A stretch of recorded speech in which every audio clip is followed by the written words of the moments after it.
ನಿಮ್ಮ ಹಳೆಯ ಚಿನ್ನದ ಒಡವೆನ ಅಧಿಕ ಬೆಲೆಗೆ ಮಾರಬೇಕೆ? ಆಟಿಕಾಗೆ ಕಾಲ್ ಮಾಡಿ 8880 ಅಟ್ಟಿಕಾ ಗೋಲ್ಡ್ ಕಂಪನಿ. ನಮ್ಮ ಹಿರಿಯರೆಲ್ಲ ಹೇಳ್ತಾರಲ್ಲ, ನಮ್ಮನ್ನ ಶಿಕ್ಷಕರೆಲ್ಲ ಹೆಂಗೆ ಹೊಡಿತಾ ಇದ್ರು ಗೊತ್ತಾ? ನೀವೆಲ್ಲ ಏನು ಅನುಭವಿಸಿಲ್ಲ ನೀವು. ತಂದೆ ತಾಯಿಗಳು ಕೂಡ ಶಿಕ್ಷಕರಿಗೆ ಸಪೋರ್ಟ್ ಮಾಡ್ತಾ ಇದ್ರು, ಅದಕ್ಕೆ ನಾವು ಇಲ್ಲಿ ಉದ್ಧಾರ ಆಗಿರೋದಂತೆಲ್ಲ ಮಾತಾಡ್ತಾ ಇರ್ತಾರೆ ನಮ್ಮ ಹಿರಿಯರು. ನೋಡಿದ್ರೆ ಈಗ ಮಕ್ಕಳಿಗೆ ಒಂಚೂರು ಬೈದ್ಬಿಟ್ರೆ ಮುಗಿದೇ ಹೋಯ್ತು ಅಲ್ಲಿ ಕತೆ. ಹೆಡ್ ಮಾಸ್ಟರ್ಗೆ ದೂರು ನೀಡಿದ್ದ 8ನೇ ಕ್ಲಾಸ್ ವಿದ್ಯಾರ್ಥಿನಿಯರು. ಊಟ ಬಡಿಸುವಾಗ ಕಮಲಮ್ಮ ಆಂಟಿ ಸಿಕ್ಕಾಪಟ್ಟೆ ಬೈತಾ ಇದ್ರಂತೆ. ಮುನಿರಾಜು ಅನ್ನೋ ವ್ಯಕ್ತಿ ಕೂಡ ವಿದ್ಯಾರ್ಥಿನಿಯರಿಗೆ ನಿಂದಿಸ್ತಾ ಇದ್ರಂತೆ. ಅಷ್ಟೇ ಅಲ್ಲದೆ 20 ರೂಪಾಯಿ ದಂಡ, 10 ಏಟು ಅನ್ನೋ ಶಿಕ್ಷೆ ಕೊಡ್ತಾ ಇದ್ರಂತೆ. ಕವಿತಾ ಮಿಸ್ ಸುಮ್ಮನೆ TC ಕೊಡ್ತೀನಿ ಅಂತ ಹೆದರಿಸ್ತಾ ಇದ್ರಂತೆ. ಹರಿದ ಬಟ್ಟೆಯನ್ನ ಚೇಂಜ್ ಮಾಡಿ ಬರೋಕೆ ಮನೆಗೆ ಬಿಡ್ತಾ ಇರಲಿಲ್ವಂತೆ. ಪ್ರೈಮರಿಯಿಂದ ಏನು ಕಲ್ತಿದ್ದೀರಾ ಅಂತ ನೇರವಾಗಿಯೇ ನಿಂದಿಸ್ತಾ ಇದ್ರಂತೆ. ಪ್ರತಿ ನೋವನ್ನ ನಮೂದಿಸಿ ಹೆಡ್ ಮಾಸ್ಟರ್ಗೆ ಪತ್ರವನ್ನ ಬರೆದಿದ್ದಾರೆ ವಿದ್ಯಾರ್ಥಿನಿಯರು. ಇದೇ ನೋವಿನಲ್ಲಿದ್ದ ಮಧುಶ್ರೀ ಆತ್ಮಹತ್ಯೆ ಮಾಡ್ಕೊಂಡ್ಬಿಟ್ಲಾ. ಶಾಲೆಯಲ್ಲಿ ಆದ ಘಟನೆಯಿಂದ ನೊಂದು ಹೋಗಿ ಸಾವಿಗೆ ಶರಣಾದ್ಲ ಮಧುಶ್ರೀ. ಸ್ಕೂಲ್ ಶಿಕ್ಷಕರಿಂದಲೇ ಹೋಯ್ತಾ ಹುಡುಗಿಯ ಪ್ರಾಣ. ನೋಡಿ, ಶಾಲೆಯ ಶಿಕ್ಷಕರ ಕಿರುಕುಳ ಬೈಗುಳ ಸಹಿಸದೆ ಈ ರೀತಿಯಾಗಿ ಸೂಸೈಡ್ ಮಾಡ್ಕೊಂಡ್ಬಿಟ್ಲಾ ಅನ್ನೋ ಪ್ರಶ್ನೆ. ಬಟ್ ಅಸಲಿಗೆ ಅಲ್ಲಿ ಏನಾಗಿರುತ್ತೆ, ಆಕೆ ಏನು ಅನುಭವಿಸಿದಾಳೆ, ಆಕೆಗೆ ಮಾತ್ರ ಬಹಳ ಚೆನ್ನಾಗಿ ಗೊತ್ತಿರುತ್ತೆ. ಇನ್ನು ಯಾರಿಗೂ ಗೊತ್ತಿರೋದಕ್ಕೆ ಸಾಧ್ಯ ಇಲ್ಲ ಅದು. ಸೊ ಆ ನಿಟ್ಟಿನಲ್ಲಿ ಈ ಹರಿದ್ರೆ ಬಟ್ಟೆ ಏನಾದರೂ ಆಟ ಆಡುವಾಗೆಲ್ಲ ಹರಿತಾವೆ, ಕಟ್ಟಾಗ್ತವೆ, ಚೇಂಜ್ ಮಾಡ್ಕೊಂಡು ಬರ್ತೀವಿ ಮನೆಗೆ ಹೋಗಿ ಅಂತ ಅಂದರೂ ಕೂಡ ಬಿಡ್ತಾ ಇರಲಿಲ್ವಂತೆ.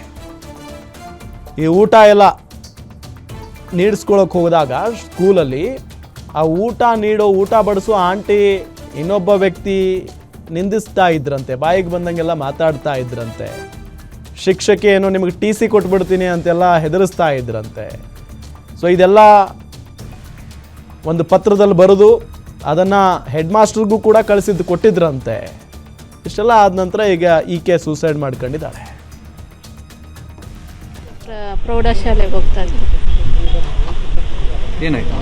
ನನಗೂ ಗೊತ್ತಿಲ್ಲ ಸರ್. ನಾನು ಅಡ್ಮಿಂಟ್ ಆಗಿದ್ದೆ. Health problem, skin problem. ನಾನು ಮಗುನ ನಮ್ಮ ನಾದಿನಿ ಕೈಯಲ್ಲಿ ಒಪ್ಪಿಸ್ಬಿಟ್ಟು ನಾನು ಅಡ್ಮಿಟ್ ಮಾಡೋಕ್ಕೆ ಹೋಗಿದ್ದೆ. ಅವಳು ನನಗೇನು ಇನ್ಫಾರ್ಮ್ ಮಾಡಿಲ್ಲ. ಆದರೆ ನಾನು ನಿನ್ನೆ ಇನ್ಫಾರ್ಮ್ ಮಾಡಿ ಇವರೇ ಹೇಳಿದ್ದು. ಅವ್ರ ಅತ್ತೆ ಹತ್ರ ಎಲ್ಲ ಹೇಳಿದ್ದಾಳಂತೆ, ಏನೂ ಇಲ್ಲ ಮ್ಯಾಟ್ರು, ಏನೂ ಆಗಿಲ್ಲ. ಇವರು ವಿಚಾರಿಸಿದ್ದಾರೆ, ಏನೂ ಹೇಳಿಲ್ಲ ಅವಳು. ಆದರೆ ಇದರಲ್ಲಿ ಮಾತ್ರ ಡೆತ್ ಬರ್ದಿಕ್ಕಿ ಸೂಸೈಡ್ ಮಾಡ್ಕೊಂಡು. ಏನಂತ ಬರ್ದಿಟ್ಟಿದ್ದಾರಮ್ಮ? ಅದೇ ಅದರಲ್ಲಿರೋದಷ್ಟೇ ಸರ್. ಏನಂತ ಬರ್ದಿದ್ದಾರೆ? ಏನೋ ಗೊತ್ತಿಲ್ಲ, ಅದರಲ್ಲಿ ಇರುತ್ತೆ. ಏನಂತಾನು ಬರ್ದಿಲ್ಲ, ಮಾತ್ರ ಬರ್ದಿದ್ದಾಳೆ. ಟಾರ್ಚರ್ ಏನು ಕೊಟ್ಟಿಲ್ಲಂತೆ ಸರ್, ಯಾರೂ ಟಾರ್ಚರ್ ಕೊಟ್ಟಿಲ್ಲ. ಅವಳು ಟಾರ್ಚರ್ ಕೊಟ್ಟಿದ್ರೆ ನನ್ನ ಬಗ್ಗೆನೂ ನನ್ನ ಹತ್ರನೂ ಶೇರ್ ಮಾಡ್ಕೊಂಡವಳು. ಟಾರ್ಚರ್ ಏನೋ ಕೊಟ್ಟಿಲ್ಲೇನೋ, ಆದರೆ ಮ್ಯಾಮ್ಗಳು ಟಾರ್ಚರ್ ಕೊಟ್ಟಿದ್ರಂತೆ. ಯಾರೋ ಗೊತ್ತೇ ಮ್ಯಾಮ್ ಹತ್ರ. ಸ್ಕೂಲಲ್ಲಿ ಮನೇಲಿ ಟಾರ್ಚರ್ ಇಲ್ಲ, ಸ್ಕೂಲಲ್ಲಿ ಮಾತ್ರ ಏನೋ ಟಾರ್ಚರ್ ಕೊಟ್ಟಿದ್ರಂತೆ. ಅವರು ಸ್ಪೋರ್ಟ್ಸ್ ಮಾಸ್ಟರ್ ಇದ್ದಾರೆ ಸರ್, ಅವ್ರ ಹತ್ರ ಶೇರ್ ಮಾಡ್ಕೊಂಡಿದ್ದಾಳೆ. ಈಗ ಈ ಹುಡುಗಿ 8th ಸ್ಟ್ಯಾಂಡರ್ಡಲ್ಲಿ ಓದ್ತಾ ಇದ್ದಾಳೆ. ಮರ್ಸೂರು ಗೌರ್ಮೆಂಟ್ ಸ್ಕೂಲಲ್ಲಿ ಓದ್ತಾ ಇದ್ಲು. 7th ಇಂದ 8th ಹೋಗಿದ್ದಾಳೆ. ಸೊ 8th ಇಲ್ಲಿ ಓದ್ತಾ ಇರ್ಬೇಕಾದ್ರೆ ಸ್ಕೂಲಲ್ಲಿ ಏನೋ ಪ್ರಾಬ್ಲಮ್ ಆಗಿದೆ, ಟೀಚರ್ಸ್ ಏನೋ ಬೈದಿದ್ದಾರೆ, ಏನೋ ಮಾಡಿದ್ದಾರೆ. ಅದರಿಂದ ಮನ ನೊಂದ್ಕೊಂಡಿದ್ದಾಳೆ, ತುಂಬ ಬೇಜಾರಾಗಿದ್ದಾಳೆ. ಯಾರ ಹತ್ರ ಶೇರ್ ಮಾಡ್ಕೊಳ್ಳೋಕ್ಕಾಗಿಲ್ಲ, ಏನೂ ಮಾಡಿಲ್ಲ. ಹಾಗಾಗಿ ನಮಗೆ ನೈಟು 12:30ಗೆ ವಿಷಯ ಗೊತ್ತಾಯಿತು. 12:30, 12:45 ಹಂಗೆ ಗೊತ್ತಾಯಿತು ನೈಟು. ಸೊ ನಾವು ಅದಕ್ಕೆ ಏನಾಯಿತು ಅಂತ ಬಂದು ನೋಡಿ ಆದಮೇಲೆ ಮಾರ್ನಿಂಗ್ ನಾವು ಸ್ಕೂಲ್ ಹತ್ರ ಹೋದ್ರಿ, ಎನ್ಕ್ವೈರಿ ಮಾಡಬೇಕು ಏನಾಯಿತು ಅಂತ ಕೇಳಿ ಎಲ್ಲ ನೋಡಿದ್ರಿ. ಆಮೇಲೆ ಅವರು ರೆಸ್ಪಾನ್ಸ್ ಸ್ವಲ್ಪ ನೆಗೆಟಿವ್ ಆಗೇ ಇತ್ತು ಟೀಚರ್ಸ್ದು. ಸೊ ಹಂಗಾಗಿ ಕಂಪ್ಲೇಂಟ್ ಮಾಡಿದ್ದೀವಿ. ಇವಾಗ ಅದ್ರ ಪ್ರಕಾರ ಏನಂತ ವಿಚಾರಣೆ ಮಾಡಿದಾಗ ಮನೇಲೆಲ್ಲ ಬುಕ್ಸಲ್ಲಿ ಬರ್ದಿಕ್ಕಿದೆ ಮಗು. ಟೀಚರ್ ತುಂಬ ತೊಂದರೆ ಕೊಡ್ತಿದ್ದಾರೆ. ಏನೋ ಟಾಯ್ಲೆಟ್ ನೀರಲ್ಲಿ ಅದೆಲ್ಲ ತುಂಬ ಟಾರ್ಗೆಟ್ ಮಾಡಿ ಮಾಡೋದು. ಒಂಥರ ಏನೇನೋ ಕ್ಯಾಸ್ಟು ಅದು ಇದು ಏನೇನೋ ಬಂದಿದೆ ಅಲ್ಲಿ ವಿಷಯ. ಇನ್ನು ಅಲ್ಲಿ ಏನಂತ ಗೊತ್ತಿಲ್ಲ. ಅಲ್ಲಿ ಒಳಗೆ ಹೋದ್ಮೇಲೆ ವಿಚಾರಣೆ ಆಯಿತು. ಹೆಡ್ ಮಿಸ್ಸು ಇವರು ಟೀಚರ್ಸ್ ಒಂದು 3-4 ಜನ ಇದ್ದಾರೆ. ನಾವು ಒಬ್ಬರು ಹೇಳಿದರೆ ತಪ್ಪು. ನಾವು ಇರೋದು ಜಯನಗರ, ಇನ್ನು ಇಲ್ಲಿ ವಿಚಾರ ಆಗಿರೋದು ಮಡಿವಾಳದಲ್ಲಿ. ನಾವು ಬಂದು ವಿಚಾರಣೆ ಮಾಡಿದಾಗ ಅರ್ಧ ಗಂಟೆಯಲ್ಲಿ ಗೊತ್ತಾಗಿದ್ದು. ಅರ್ಧ ಗಂಟೆಯಲ್ಲಿ ಒಂದು ಮಿಸ್ಸಸ್ ಹೇಳ್ತಾರೆ, ಹೆಡ್ ಮಿಸ್ಸಸ್ ಹೇಳ್ತಾರೆ, ಟೀಚರ್ಸ್ ಒಂದು 4 ಟೀಚರ್ಸ್ ಹೆಸರು ಹೇಳಿದ್ದಾರೆ. ನಾವೆಲ್ಲ ವಿಚಾರಣೆ ಮಾಡೋ ಟೈಮಲ್ಲಿ ಅವರು ಇದೇ ವಿಚಾರಕ್ಕೆ ಸಂಬಂಧಪಟ್ಟಂತೆ ಡೀಟೇಲ್ಸ್ ಕೊಡ್ತಾರೆ ನಮ್ಮ ರಿಪೋರ್ಟರ್ ಅಂಬರೀಶ್ ನೇರ ಸಂಪರ್ಕದಲ್ಲಿ ಜಾಯ್ನ್ ಆಗಿದ್ದಾರೆ. ಅಂಬರೀಶ್, ಕೇವಲ ಶಿಕ್ಷಕಿ ಬೈದ್ರು ಅನ್ನೋ ಕಾರಣಕ್ಕೆ ಈ ವಿದ್ಯಾರ್ಥಿನಿ ಸೂಸೈಡ್ ಮಾಡ್ಕೊಂಡ್ರ? ಅಸಲಿಗೆ ಏನಾಗಿದೆ ಅಲ್ಲಿ? ಹೌದು ನಮ್ಮ ಶಾಲೆಯ ಶಿಕ್ಷಕಿಯರು ಏನು ನೀಡಿದಂತಹ ಕಿರುಕುಳಕ್ಕೆ ಏನು ಬೇಸತ್ತು ವಿದ್ಯಾರ್ಥಿನಿ ಆತ್ಮಹತ್ಯೆ ಮಾಡಿಕೊಂಡಿದ್ದಾರೆ ಎನ್ನುವಂತಹ ಗಂಭೀರ ಆರೋಪ ಕೇಳಿ ಬಂದಿರುವಂತದ್ದು. ಆನೇಕಲ್ ತಾಲೂಕಿನ ಮರ್ಸೂರು ಮಡವಾಳದಲ್ಲಿ ಒಂದು ಆರೋಪ ಕೇಳಿ ಬಂದಿರುವಂತದ್ದು. ಏನು ಮರ್ಸೂರಿನ ಏನು ಪ್ರೌಢಶಾಲೆಯಲ್ಲಿ ವಿದ್ಯಾರ್ಥಿನಿ ಆಗಿದ್ದಂತಹ ಏನು ಮಧುಶ್ರೀ ಏನಿದ್ದಾರೆ, ಈಕೆ 8ನೇ ತರಗತಿಯನ್ನ ಓದ್ತಿರ್ತಾರೆ. ಕಳೆದ ಒಂದು 2-3 ತಿಂಗಳಿಂದ ಏನು ಶಿಕ್ಷಕರು ಅಲ್ಲಿದ್ದಂತಹ ಶಿಕ್ಷಕರು ಏನು ಕಿರುಕುಳವನ್ನ ನೀಡ್ತಿದ್ರು. ಶಾಲೆಗೆ ಲೇಟ್ ಆಗಿ ಬಂದಂತ ಸಂದರ್ಭದಲ್ಲಿ ಆಕೆ ಏನು ಊಟವನ್ನ ಚೆಲ್ಲದಂತ ಸಂದರ್ಭದಲ್ಲಿ ಮತ್ತೆ ಸರಿಯಾದಂತ ಬಟ್ಟೆಯನ್ನ ಹಾಕೊಂಡ್ ಬನ್ನಿ, ಈ ರೀತಿಯಾಗಿ ಸಾಕಷ್ಟು ಕಿರುಕುಳವನ್ನ ನೀಡ್ತಿದ್ರು. ಇದರಿಂದಾಗಿ ಮಾನಸಿಕವಾಗಿ ನೊಂದಿದ್ದಂತಹ ಏನು ಮಧುಶ್ರೀ ರಾತ್ರಿ ಮನೆಯಲ್ಲಿ ನೇಣು ಬಿಗಿದುಕೊಂಡು ಆತ್ಮಹತ್ಯೆಗೆ ಶರಣಾಗಿದ್ದಾಳೆ.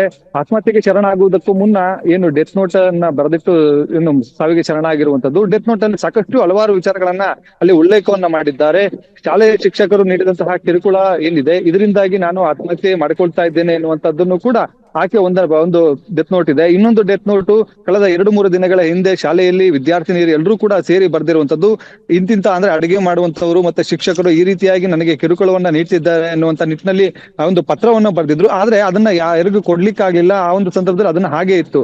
ಇದಾದ ಬಳಿಕ ಹಾಗೆ ಸಾಕಷ್ಟು ಮಾನಸಿಕವಾಗಿ ಕುಗ್ಗಿದ್ದಂತ ಸಂದರ್ಭದಲ್ಲಿ ಏನು ರಾತ್ರಿ ಏನು ನೇಣು ಬಿಗಿದುಕೊಂಡು ಆತ್ಮಹತ್ಯೆಗೆ ಶರಣಾಗಿರುವಂತದ್ದು. ಈ ಒಂದು ಪ್ರಕರಣಕ್ಕೆ ಸಂಬಂಧಪಟ್ಟಂತೆ ಈಗಾಗಲೇ ಏನು ಸೂರ್ಯನಗರ ಪೊಲೀಸ್ ಠಾಣೆಯಲ್ಲಿ ಪ್ರಕರಣ ಕೂಡ ದಾಖಲಾಗಿದೆ. ಆ ಸ್ಥಳಕ್ಕೆ ಏನು ಕ್ಷೇತ್ರ ಶಿಕ್ಷಣಾಧಿಕಾರಿಗಳು ಬಂದಿದ್ದಾರೆ. ಜೊತೆಗೆ ಅಲ್ಲಿ ಏನು ಇದ್ದಂತ ಶಾಲೆಯಲ್ಲಿ ಇದ್ದಂತ ವಿದ್ಯಾರ್ಥಿಗಳನ್ನ ಎಲ್ಲರೂ ಕೂಡ ಮಾತಾಡಿಸಿರುವಂತದ್ದು. ಅಲ್ಲಿ ಯಾವ ರೀತಿಯಾಗಿ ಶಿಕ್ಷಕರು ಏನು ಕಿರುಕುಳವನ್ನ ನೀಡ್ತಿದ್ರು, ಅಲ್ಲಿ ಏನ್ ಸಮಸ್ಯೆ ಇದೆಯಾ ಇಲ್ಲ ಎನ್ನುವಂತ ಮಾಹಿತಿಯನ್ನ ಈಗಾಗಲೇ ಕ್ಷೇತ್ರ ಶಿಕ್ಷಣಾಧಿಕಾರಿಗಳು ಕೂಡ ಗುರುಮೂರ್ತಿ ಅವರು ಕೂಡ ಮಾಹಿತಿಯನ್ನ ಪಡೆದುಕೊಂಡಿದ್ದಾರೆ. ಸೂರ್ಯನಗರ ಪೊಲೀಸರು ಕೂಡ ಏನು ಪ್ರಕರಣವನ್ನ ದಾಖಲು ಮಾಡಿಕೊಂಡು ಈಗಾಗಲೇ ಮೃತದೇಹವನ್ನ ಮರಣೋತ್ತರ ಪರೀಕ್ಷೆಗೆ ಕಳಿಸಿರುವಂತದ್ದು. ಇಲ್ಲಿ ಪ್ರಮುಖವಾಗಿ ಏನಂತಂದ್ರೆ ಈ ಮಧುಶ್ರೀ ಏನಿದ್ದಾರೆ, ಈಕೆ ಕಳೆದ 6 ತಿಂಗಳ ಹಿಂದೆ ತಂದೆಯನ್ನ ಕಳೆದುಕೊಂಡಿರ್ತಾರೆ. ಈ ಒಂದು ನೋವಿನಲ್ಲಿ ಇದ್ದಂತ ಸಂದರ್ಭದಲ್ಲಿ ಶಾಲೆಯಲ್ಲೂ ಕೂಡ ಶಿಕ್ಷಕರು ಈ ರೀತಿಯಾಗಿ ಕಿರುಕುಳ ನೀಡಿದ್ದಾರೆ. ಇದರಿಂದಾಗಿ ಆಕೆ ಮನನೊಂದು ಆತ್ಮಹತ್ಯೆ ಮಾಡಿಕೊಂಡಿದ್ದಾರೆ ಎನ್ನುವಂಥದ್ದು ಏನು ಆ ಮಧುಶ್ರೀ ಏನಿದ್ದಾರೆ ಇವರ ತಾಯಿ ಜೊತೆಗೆ ಏನು ಸಂಬಂಧಿಕರು ಮಾಡುವಂತಹ ಆರೋಪ ಆಗಿರುವಂತದ್ದು. ಇಲ್ಲಿ ಏನಂತಂದ್ರೆ ಸಾಕಷ್ಟು ಏನಂತಂದ್ರೆ 8ನೇ ತರಗತಿ ವಿದ್ಯಾರ್ಥಿನಿ ಆಗಿರೋದ್ರಿಂದಾಗಿ ಆಕೆಗೆ ಎಲ್ಲ ಅಂದ್ರೆ ವಿಚಾರಗಳು ಏನು ತಿಳಿದಿರ್ತದೆ. ಆಕೆಯನ್ನ ಸೂಕ್ಷ್ಮ ಮನಸ್ಥಿತಿಯವರಾಗಿರ್ತಾರೆ. ಅವರಿಗೆ ಯಾವ ರೀತಿಯಾಗಿ ಶಿಕ್ಷಕರು ಬುದ್ಧಿ ಹೇಳಬೇಕಿತ್ತು, ಆ ತಪ್ಪು ಮಾಡಿದ ಸಂದರ್ಭದಲ್ಲಿ ಬುದ್ಧಿ ಹೇಳಬೇಕು. ಆದ್ರೆ ಸಾಕಷ್ಟು ಅವಮಾನವನ್ನ ಮಾಡಿದ್ದಾರೆ. ಏನು ಕ್ಲಾಸ್ ನಲ್ಲಿ ಇದ್ದಂತಹ ವಿದ್ಯಾರ್ಥಿಗಳ ಮುಂದೆ ಎಲ್ಲರ ಮುಂದೆ ಕೂಡ ಕರೆದು ಏನು ಆಕೆಗೆ ಬೈಯುವಂತದ್ದು, ಆಕೆಗೆ ಏನು ಕೆಟ್ಟ ಮಾತಲ್ಲಿ ಏನು ನಿಂದನೆ ಕೂಡ ಮಾಡಿದ್ದಾರೆ ಎನ್ನುವಂಥದ್ದು ಕೂಡ ಆರೋಪಗಳು ಕೇಳಿ ಬಂದಿರುವಂತದ್ದು. ಈ ಒಂದು ಹಿನ್ನೆಲೆಯಲ್ಲಿ ಆ ಒಂದು ಕುಟುಂಬಸ್ಥರು ಕೂಡ ಇವತ್ತು ಸೂರ್ಯನಗರ ಪೊಲೀಸ್ ಠಾಣೆಯಲ್ಲಿ ಪ್ರಕರಣವನ್ನ ದಾಖಲು ಮಾಡಿದ್ದಾರೆ. ಯಾರು ನನ್ನ ಮಗಳ ಏನು ಸಾವಿಗೆ ಏನು ಮಧುಶ್ರೀ ಸಾವಿಗೆ ಯಾರು ಕಾರಣರಾದ್ರು ಅಂತವರ ವಿರುದ್ಧ ಕ್ರಮ ಕೈಗೊಳ್ಳಬೇಕು ಎನ್ನುವಂತ ನಿಟ್ಟಿನಲ್ಲೂ ಕೂಡ ಆ ಕುಟುಂಬಸ್ಥರು ಏನಿದ್ದಾರೆ ಮಧುಶ್ರೀ ಕುಟುಂಬಸ್ಥರು ಅವ್ರಿಗೂ ಏನು ಒತ್ತಾಯವನ್ನ ಕೂಡ ಮಾಡ್ತಾ ಇರುವಂತದ್ದು. ರಾಮ್, ಥ್ಯಾಂಕ್ ಯು ತಮ್ಮೆಲ್ಲ ಮಾಹಿತಿಗಾಗಿ.